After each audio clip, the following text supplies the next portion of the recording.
বুক সোজা করে দাঁড়াবে কে? তাই তোমরা তো আমাদেরই সন্তান। তোমাদের যাদের বয়স 16 বছর, আমার 16 বছরের সন্তান আছে। আমার প্রথম সন্তানের বয়স 16 বছর। অতএব তুমি আমার সন্তান। তুমি ভেবে দেখো তো, রাসূলুল্লাহ সাল্লাল্লাহু আলাইহি ওয়াসাল্লামের দুইজন বিখ্যাত সাহাবী, কিশোর সাহাবী, একজনের নাম ছিল সামুরা ইবনে জুনদুব রাদিয়াল্লাহু তাআলা আনহু, আরেকজনের নাম ছিল রাফি' ইবনে খাদিজ রাদিয়াল্লাহু তাআলা আনহু। দুইজনই কিশোর। কিশোর বলা হয় করিবুল বুলুগ। কিশোর বলা হয় এই 13, 14, 14.5, 15-র আগে, মানে যার বীর্যপাত শুরু হয় তাকে বলে যুবক। এর আগের টাইমটারে, এর আগের 1-1.5 বছর 2 বছরের কয় কিশোর। যার উপরে গোসল ফরজ হয় তার আগের সময়টাকে বলে কিশোর। ওনারা দুইজন ছিলেন কিশোর সাহাবী।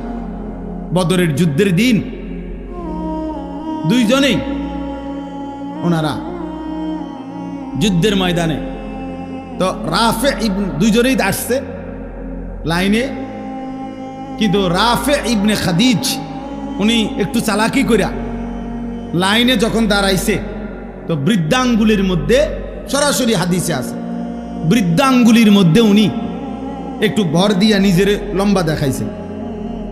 ফলে উনার অনুমতি হয়ে গেছে ওই সাইজ দেখা, হে লম্বা আছে, ঠিক আছে, সমস্যা নাই, এখন লগে মিলে। কিন্তু এই সামুরা ইবনে জুনদুব উনি আর এটা তো বোঝে নাই, উনি এমনি স্বাভাবিক দাঁড়ায় আসছিল। ফলে উনারে একটু ছোট মনে হয়েছে, তো উনারে সরাই দিছে মানে লাইন থেকে। উনি যখন বুঝছে উনারে আর নিবে না, তখন উনি উনার আব্বা কে বলছে, বাবা আপনি নবীকে বলেন আমারে তো নিবে না কয়। অথচ জানেন আব্বা, ওরে যে নিছে রাফে ইবনে খাদিজকে, ও আমার লগে কুস্তিতে পারবে না। কুস্তি লাগলে আমি ওরে হারাই নিতে পারবো, আপনি কম নবী, আমার শক্তি বেশি, আমি সাইজে ছোট। আল্লাহ নবী সাল্লাল্লাহু আলাইহি সাল্লাম শুনে অবাক হয়ে গেছে, বলছে আচ্ছা তো লাগো তো দেখি। তো সত্যি সত্যি সামুরা ইবনে জুনদুব রাফে ইবনে খাদিজকে কুস্তিতে হারাইয়া ফেলছে। আল্লাহ নবী সাল্লাল্লাহু আলাইহি সাল্লাম দুইজন কিশোর সাহাবীর জিহাদের আগ্রহ দেখে দুইজনকেই অনুমতি দিয়ে দিয়েছে। দোস্ত আমার, এতো ইতিহাস, এটা গল্প না।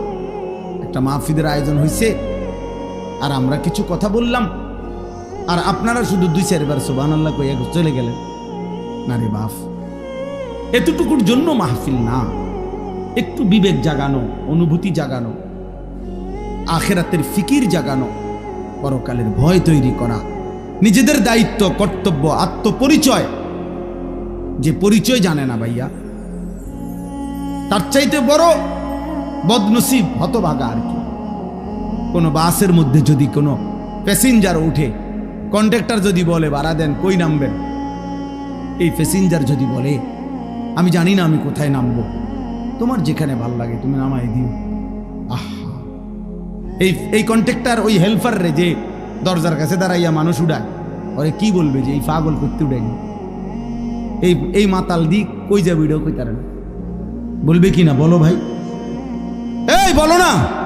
তাইলে তোমরা যারা 1 ওয়াক্ত নামাজ পড়ো না, তোমরা কই যাই বাবা? আমি জানতে চাইলাম তোমাকে, বলো না বাপ। তোমাদের যাদের চুল কাফেরের মতো, বেঈমানের মতো, এই ডান দিকে যাদের চুল বড়, বাম দিকে যাদের চুল বড়, সামনের দিকে যাদের চুল বড়, এই তো কাফেরের চুল। আর ঠিক কোন লাগতো না, এটাই সত্য, এটা ঠিকের কিতাব, এটাই তো সত্য কথা। হ্যাঁ, এটা কারো ঠিকের জন্য অপেক্ষা নাই, এটাই সত্য।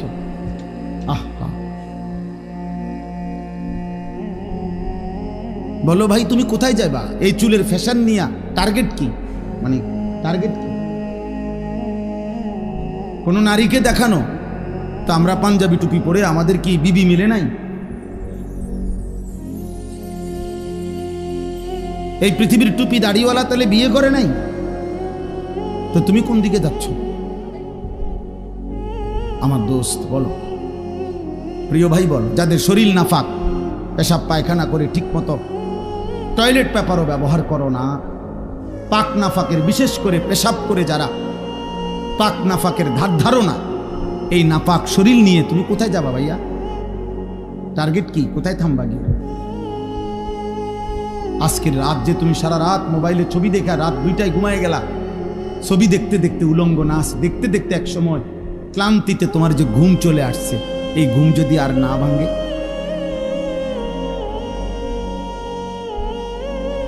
অনেক সিএনজির পিছনে লেখা থাকে, বাসের পিছনে লেখা থাকে, ঘুম ভাঙলে সকাল, না ভাঙলে পরকাল, লেখা থাকে না? ভেবে দেখো ভাইয়া। তো এই নাফাক শরীর কেউ তো জানলো না, তো তোমার গন্তব্য কোথায়? গন্তব্য কোথায়? এই জন্য আল্লাহ তাআলা বলছেন, বান্দা যাচ্ছ কোথায় তুমি? আমার থেকে ছুটবা কেমনে? আমি তো তোমাকে সৃষ্টি করেছি। ওয়ালাকাদ খালাকনাল ইনসান। এই জন্য এই কথা আল্লাহ প্রথম প্রত্যেককে মনে করাই দিছে, বান্দা মনে রেখো তুমি কিন্তু আমার সৃষ্টি। যদি তোমার সামান্য বিবেকও থাকে তাহলে তুমি আমার নাফরমানি কমপক্ষে করতে পারো না, কারণ আমি তোমারে বানাইছি, তুমি আমার। এই কায়নাত আমি সৃষ্টি করেছি তোমার জন্য। হুয়াল্লাযী খালাকা লাকুম মা ফিল আরদি জামিআ। আল্লাহ বলছে তামাম দুনিয়ার সব কিছু আমি আল্লাহ তোমাদের জন্য সৃষ্টি করেছি। ওয়াসাখখারা লাকুম মা ফিস সামাওয়াতি ওয়াল আরদ। আল্লাহ বলেন আসমান ও জমিনের সব আমি আল্লাহ তোমাদের অধীনস্থ করে দিয়েছি। আমি অধীনস্থ না করলে তোমাদের বিমান বাতাসে উড়তো না, আমি অধীনস্থ না করলে তোমাদের জাহাজ পানিতে ভাসতো না। এটা আমি আল্লাহ তোমাদের অধীন করেছি। ওয়াযাল্লালনাহা লাহুম ফামিনহা রাকুবুহুম ওয়া মিনহা ইয়াকুলুন। সূরা ইয়াসিনের আয়াত। আল্লাহ বলেন চতুষ্পদ প্রাণী, গরু, ওট, মহিষ, গাধা, ঘোড়া, আল্লাহ বলেন এগুলো আমি তোমাদের অধীন করেছি। ফলে কোনোটা তোমরা জবাই করে গোশত খাও, আর কোনোটার পিঠে চড়ে তোমরা চলাফেরা করো।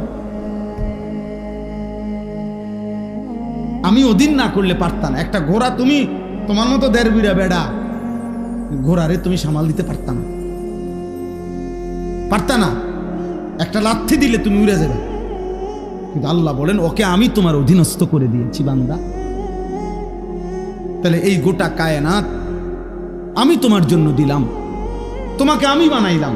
মিন আইয়ি শাইইন খালাকাহু ফাকাদ্দারা সুম্মা সাবিলা ইয়াসসারা। আল্লাহ বলে ধীরে ধীরে আমি সৃষ্টি করেছি। একদিন মায়ের পেট থেকে আমি তোমার বের হওয়ার রাস্তা সহজ করে এই পৃথিবীর আলো দেখবার সুযোগ দিয়েছি। আমি সুযোগ দিয়েছি বান্দা।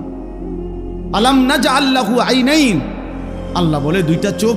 বলো তো বান্দা, তোমার বিবেক যদি থাকে তুমিই বলো আমি কি তোমাকে দুইটা চোখ দেই নাই? কথা বলেন, উত্তর দেন। দিয়েছেন? ওয়া লিসানাও ওয়া শাফাতাইন।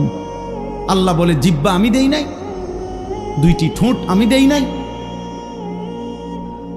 বলে এভাবে বারবার কোরআনে আল্লাহ তাআলা মনে করাই দিছে, বান্দা আমি সৃষ্টি করেছি, আমি সৃষ্টি করেছি। তুমি আমার থেকে সরতে পারবা না, তুমি আমার বাঁধন থেকে ছুটতে পারবা না। যত বড় শক্তিধরী হও, তুমি যত বড় অহংকারী হও না কেন, তুমি জমিনে যত বড়াই করো না কেন, আমার অধীন থেকে তুমি ছুটতে পারবা না। ওয়ালা তামশি ফিল আরদি মারাহা ইন্নাকা লান তাখরিকাল আরদা ওয়া লান তাবলুগাল জিবালা তুলা। আল্লাহ বলে আমার বান্দা অহংকার করে জমিনে হেঁটো না, কারণ যত জোরেই পাও মারো না কেন তুমি তো মাটি ফাটাইতে পারবা না। আবার ঘাড় যত উঁচাই করো না কেন তুমি তো ওই পাহাড় সমান লম্বা হইতে পারবা না। বড়াই করো কেন? অথচ বৃষ্টির ফোঁটা পানি জমিন ছিদ্র করে ফেলে, কিন্তু তোমার বুট জুতা তো জমিন ফাটাইতে পারে না, ফাটাইতে পারে না।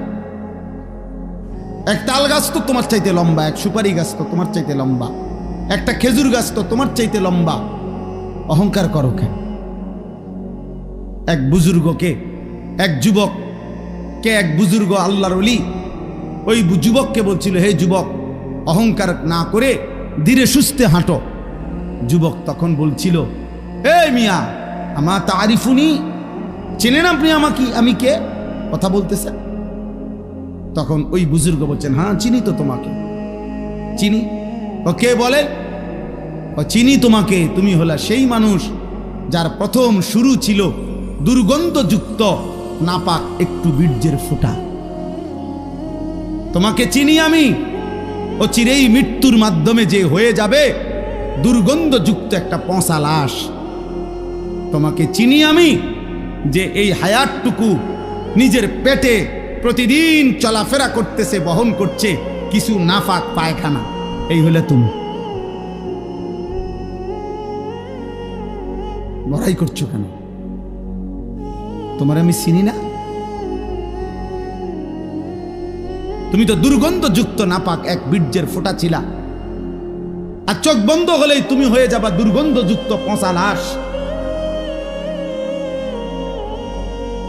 আর পেটে এখন তোমার আছে দুর্গন্ধযুক্ত কিছু পায়খানা।